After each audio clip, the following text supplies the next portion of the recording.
Good morning everyone. आज है 28 अक्टूबर और चलिए देखते हैं आज के इम्पोर्टेंट करंट अफेयर्स जो आने वाले एग्जाम के लिए अति महत्वपूर्ण है। तो चलिए शुरू करते हैं वन बाय वन। आज का पहला क्वेश्चन है 24 अक्टूबर 2021 को किसने अपना 60वां स्थापना दिवस मनाया है। तो बताइए कि 24 अक्टूबर 2021 को किसने अपना 60वां स्थापना दिवस मनाया। तो इसका सही आंसर होगा ITBP, option number D ITBP। बताइए आईटीबीपी की स्थापना कब हुई थी। तो आईटीबीपी की स्थापना 24 अक्टूबर 1962 में हुई थी। और आईटीबीपी के जवान कहाँ पर रक्षा करते हैं। तो भारत और चीन की सीमा में रक्षा करते हैं। कहाँ पर? भारत और चीन की सीमा में। इस बात को याद रखिएगा। दूसरी बात, आईटीबीपी का एक्ट कब बन के आया। तो आईटीबीपी एक्ट बन के आया आपका 1992 में। दोनों बात इंपॉर्टेंट है, दोनों ही याद रखिएगा। ये आईटीबीपी की स्थापना अगर पूछा जाए तो याद रखना है कि 1962 और आईटीबीपी का एक्ट कब बना तो 1992। ये दोनों ही बात बहुत इंपॉर्टेंट है और अभी हाल ही में अपना 60वां स्थापना दिवस मनाया गया है। Next question, question number 2। हाल ही में गरुड़ ऐप, एक ऐप है जिसका नाम क्या है, गरुड़ ऐप, यह किसने लॉन्च किया। तो इसका सही आंसर हो जाएगा आपका ऑप्शन नंबर सी, भारत निर्वाचन आयोग। किसने किया? भारत निर्वाचन आयोग, इलेक्शन कमीशन ऑफ इंडिया ने किया। वेरी वेरी इंपॉर्टेंट है। देखिए यह ऐप इस प्रकार का ऐप है कि जहां पर भी वोटिंग होगा, यानी कि जहां पर भी वोट होगा तो वहां पर जो बूथ है तो बूथ की मैपिंग की जाएगी। क्या की जाएगी? जहां पर इलेक्शन होता है उस बूथ की मैपिंग की जाएगी इस ऐप के माध्यम से। तो यह बहुत ही ज़्यादा इंपॉर्टेंट ऐप है गरुड़ ऐप। और यह याद रखिए कि भारतीय निर्वाचन आयोग ने इसे लॉन्च किया है। साथ ही साथ आप लोग को कुछ दिन पहले पढ़े होंगे एक स्वीप भी ऐप है। क्या है? SVEEP। यह ऐप भी आपका भारतीय निर्वाचन आयोग ने ही लॉन्च किया था। ये दोनों ही ऐप याद रखिएगा। चलिए next question, question number 3।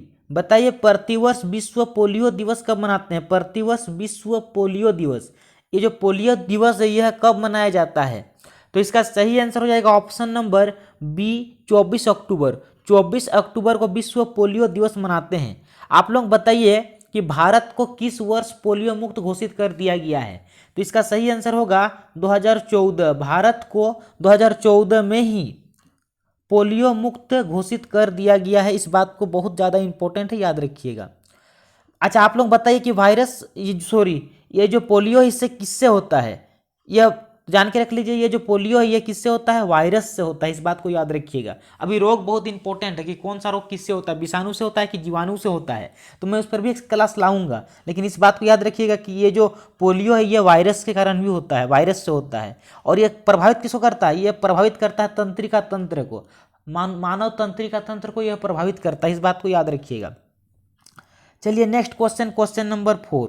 Bharat का पहला स्वदेशी विमान वाहक पोत कौन सा है। जो विमान वाहक पोत है, विमान वाहक मतलब जो विमानों को लेके जाता है, तो वह पोत कौन सा है, ये बहुत ज़्यादा इंपॉर्टेंट है। तो इसका सही आंसर हो जाएगा आपका INS विक्रांत। क्या हो जाएगा? INS Vikrant. Option number A इसका सही आंसर हो जाएगा INS विक्रांत। यह एक विमान वाहक पोत है। आप लोग बताइए INS विक्रांत का निर्माण कहाँ पर हुआ है। तो इसका सही आंसर हो जाएगा आपका कोचिन शिपयार्ड लिमिटेड में। कहाँ पर हुआ है? कोचिन शिपयार्ड लिमिटेड में। इस बात को याद रखिएगा कि बना कहाँ पर है, इसका निर्माण कहाँ पर हुआ है, तो कोचिन शिपयार्ड लिमिटेड में। बहुत ज़्यादा इंपॉर्टेंट है। चलिए नेक्स्ट देखते हैं, next question, question number 5।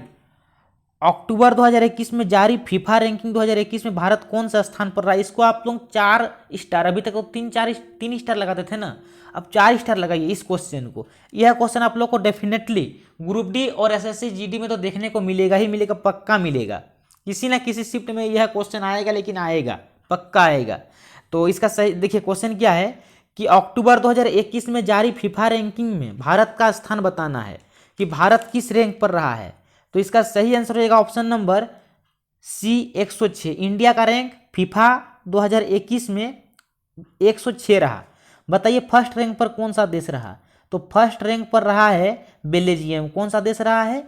Belgium रहा है। इस बात को याद रखिएगा। और सेकेंड रैंक पर रहा है ब्राजील। फर्स्ट पर रहा है बेल्जियम और दूसरा पर रहा है ब्राजील। और आप लोग हमको बताइए कि फीफा का हेडक्वार्टर कहाँ पर है और फीफा का फुल फॉर्म कमेंट बॉक्स में कमेंट करके बताइएगा। चलिए नेक्स्ट क्वेश्चन देखते हैं, क्वेश्चन नंबर 6। क्वेश्चन नंबर 6 में कहा जा रहा है कि अक्टूबर 2021 में किस राज्य में प्याज की एक नई प्रजाति जिसका नाम है एलियम नेगिनियम की खोज की गई है। प्याज की एक नई प्रजाति है जिसका नाम क्या है, एलियम नेगियम नाम है। तो यह कौन से राज्य में खोज की गई है इसकी, बताइए। यह प्याज की एक नई प्रजाति है, तो इसका सही आंसर हो जाएगा option number A, Uttarakhand. Uttarakhand में एक प्याज की नई प्रजाति की खोज की गई है जिसका नाम क्या है, एलियम नेगियम नम है। तो ये बहुत ज़्यादा इंपॉर्टेंट है। और जो ये नाम है ये किसके नाम पर इसका नामकरण किया गया है, ये बहुत ज़्यादा इंपॉर्टेंट है। तो इसका नामकरण किया गया है डॉक्टर कुलदीप नेगी के नाम पर। किसके नाम पर इसका जो नामकरण किया गया है, डॉक्टर कुलदीप नेगी के नाम पर इसका नामकरण किया गया है। इसलिए देखिए यहाँ पर नेगी लगा हुआ है और यहाँ पर भी देखिए नेगी लगा हुआ है। तो बहुत ज़्यादा इंपॉर्टेंट है, इस बात को आप लोग जरूर याद रखिएगा। Next question, question number 7। Question number 7 में कहा जा रहा है कि 24 अक्टूबर 2021 को अशोक लीलैंड ने किस राज्य या फिर केंद्र शासित प्रदेश में प्रोजेक्ट मुमकिन के तहत 500 से अधिक वाहन सौंपे हैं। तो देखिए बहुत ज़्यादा इंपॉर्टेंट है ये जो प्रोजेक्ट मुमकिन है। आप लोग इस प्रकार से याद रखिए कि प्रोजेक्ट मुमकिन किस राज्य में, प्रोजेक्ट मुमकिन का संबंध किस राज्य से है। तो इसका सही आंसर हो जाएगा आपका जम्मू कश्मीर। इसमें क्या होगा कि जम्मू कश्मीर में 500 वाहन सौंप दिए गए हैं और इन वाहनों का जो नाम है, उनका वाहनों का नाम बहुत ज़्यादा इंपॉर्टेंट रखिएगा। इसका नाम क्या है, दोस्त। इन वाहनों का नाम क्या है, दोस्त नाम है। ठीक है, चलिए नेक्स्ट क्वेश्चन, क्वेश्चन नंबर 8।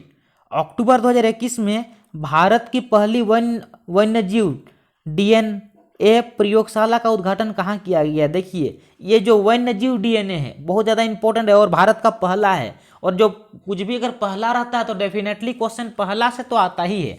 तो आप लोग इसको याद रखें कि भारत की पहली वन्यजीव डीएनए प्रयोगशाला, ठीक है, भारत की पहली वन्यजीव डीएनए प्रयोगशाला का उद्घाटन कहाँ पर किया गया है। तो इसका सही आंसर हो जाएगा आपका ऑप्शन नंबर बी, नागपुर। और ये नागपुर है कहाँ पर, ये नागपुर है आपका महाराष्ट्र में। महाराष्ट्र के नागपुर में वन्यजीव डीएनए प्रयोगशाला का उद्घाटन किया गया है 2021 में अक्टूबर महीना में। और ये भारत का प्रथम है। क्या है, प्रथम मतलब पहला है। इंपॉर्टेंट है, याद रखिएगा, वेरी वेरी इंपॉर्टेंट है। इसको भी आप लोग स्टार बना करके रखिए, स्टार बना करके इसको लिखिएगा। ठीक है, चलिए नेक्स्ट क्वेश्चन देखते हैं, क्वेश्चन नंबर 9। 25 अक्टूबर 2021 को प्रधानमंत्री आत्मनिर्भर स्वस्थ भारत योजना, जिसका देखिए यहाँ पर दिया गया है शॉर्टकट में PMASBY की शुरुआत कहाँ से की गई। इसको 5 गो स्टार बना के लिखिए। इस क्वेश्चन को 5 गो स्टार बना करके लिखिए। और ग्रुप डी एग्जाम में और NTPC CBT 2 और SSC GD में यह क्वेश्चन आप लोग को डेफिनेटली देखने को मिलेगा। बहुत ज़्यादा इंपॉर्टेंट है, बहुत बहुत बहुत ज़्यादा इंपॉर्टेंट है। PMASBY का फुल फॉर्म भी पूछा जा सकता है, कहाँ से शुरुआत की गई ये भी पूछा जा सकता है, इससे कुछ भी पूछा जा सकता है। तो बहुत ज़्यादा इंपॉर्टेंट है। तो देखिए जो PMASBY है इसका फुल फॉर्म याद रखिएगा, प्रधानमंत्री आत्मनिर्भर स्वस्थ भारत योजना। इसकी शुरुआत की अगर बात करते हैं तो इसकी शुरुआत की जाएगी आपका वाराणसी उत्तर प्रदेश से। कहाँ से, वाराणसी उत्तर प्रदेश से। आप लोग बताइए वाराणसी का और कौन सा नाम है। देखिए वाराणसी है, एक काशी है, वाराणसी को ही काशी भी कहा जाता है, और दूसरा है बनारस। आप लोग तीनों ही याद रखिएगा।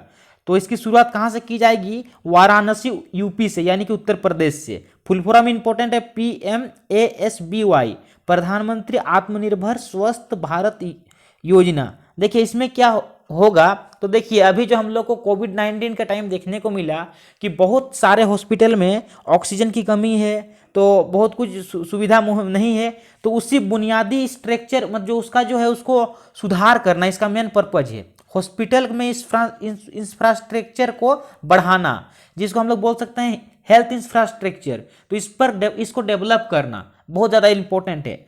और एक बहुत ज़्यादा इंपॉर्टेंट है, इसको भी आप लोग जरूर याद रखिएगा, क्योंकि देखिए अभी हाल ही में जो इसकी घोषणा और इसकी जो घोषणा थी बजट में हुई थी। किसमें हुई थी, बजट में। तो बताइए इसमें कितना रुपया फंडिंग किया गया है इस योजना के लिए। अगर आप लोग बैंकिंग के स्टूडेंट हैं तो आप लोग के लिए यह क्वेश्चन बहुत ज़्यादा इंपॉर्टेंट है कि इस योजना के लिए कितना रुपये का फंडिंग अलाउट किया गया है। तो 64,180 करोड़, याद रखिएगा 64,180 करोड़ रुपया इस योजना के लिए फंडिंग किया गया है बजट में। कहाँ पर? बजट में। चलिए नेक्स्ट क्वेश्चन और आज का लास्ट क्वेश्चन, क्वेश्चन नंबर 10, 67वें राष्ट्रीय फिल्म पुरस्कार, 67th जो राष्ट्रीय फिल्म पुरस्कार है, तो इसके संदर्भ में कौन सा कथन बताना है कि सही नहीं है, सही नहीं है बताना है। तो देखिए इस बात को थोड़ा हम लोग समझते हैं। ये जो 67वें हैं, 67वें राष्ट्रीय फिल्म पुरस्कार, तो थोड़ा हम लोग इसको चलिए थोड़ा डिटेल में थोड़ा विस्तार से जानते हैं। तो देखिए इसके लिए कौन सा कथन सही नहीं है, तो देखिए हम लोग थोड़ा समझते हैं इसको। देखिए तो इसमें सर्वश्रेष्ठ हिंदी फिल्म किसे चुना गया? तो इसमें सर्वश्रेष्ठ हिंदी फिल्म चुना गया है आपको छिछोरे को। कौन सा फिल्म? छिछोरे, याद रखिएगा। दूसरी बात, इसमें सर्वश्रेष्ठ एक्टर किसे चुना गया है इस ये में? तो चुना गया है आपका धनुष को और मनोज वाजपेयी को, सर्वश्रेष्ठ एक्टर चुना गया है। दूसरी बात, एक्ट्रेस किसको चुना गया है? तो एक्ट्रेस चुना गया है कंगना रनौत को। किसको? कंगना रनौत को। तो देखिए ये बात भी सही है, ये बात भी सही है, दोनों ही बात सही है। ये देखिए और जरा गौर फरमाइएगा, इस फिल्म का सर्वश्रेष्ठ फ्रेंडली स्टेट बहुत ज़्यादा इंपॉर्टेंट है। आप लोग तो गोवा गोवा याद करके रखते हैं, गोवा गोवा, लेकिन देखिए जो जब भी बात करें यहाँ पर कि फ्रेंडली स्टेट, तो फ्रेंडली स्टेट चुना गया है सिक्किम को। इस बात को याद रखिएगा। इंपॉर्टेंट बात क्या? देखिए बेस्ट एक्टर, तो मैंने अभी क्या कहा कि धनुष है और इरफान खान नहीं बल्कि मनोज वाजपेयी है। कौन है? मनोज वाजपेयी। तो कौन सा कथन गलत है? ऑप्शन नंबर डी गलत है, क्योंकि जो बेस्ट एक्टर से इसमें किसे किसे चुना गया है? धनुष को चुना गया है और साथ ही साथ मनोज वाजपेयी को चुना गया है, ना कि इरफान खान को। तो इसका सही आंसर क्या हो जाएगा? मतलब ऑप्शन नंबर डी हो जाएगा इसका करेक्ट आंसर। तो मेरे प्यारे दोस्तों, इस प्रकार से आज के हम लोग करंट अफेयर्स को देखें जो बहुत ज़्यादा इंपॉर्टेंट है, और हम लोग ऐसे करंट अफेयर्स पढ़ रहे हैं जो ऑथेंटिक है, काम का है, एग्जाम ओरिएंटेड है। तो मेरे प्यारे दोस्तों, आप लोग डेली सुबह को जुड़ करके हमारे इस चैनल से करंट अफेयर्स तैयार कर सकते हैं, और मैं इसमें ऐसे ऐसे स्टैटिक फैक्ट भी ला रहा हूँ जो इंपॉर्टेंट है, जहाँ से डायरेक्ट क्वेश्चन पूछा जा सकता है। तो मेरे प्यारे दोस्तों, आप लोग इसका भरपूर आनंद उठाइए, भरपूर फायदा उठाइए। धन्यवाद, मिलते हैं अगला वीडियो में।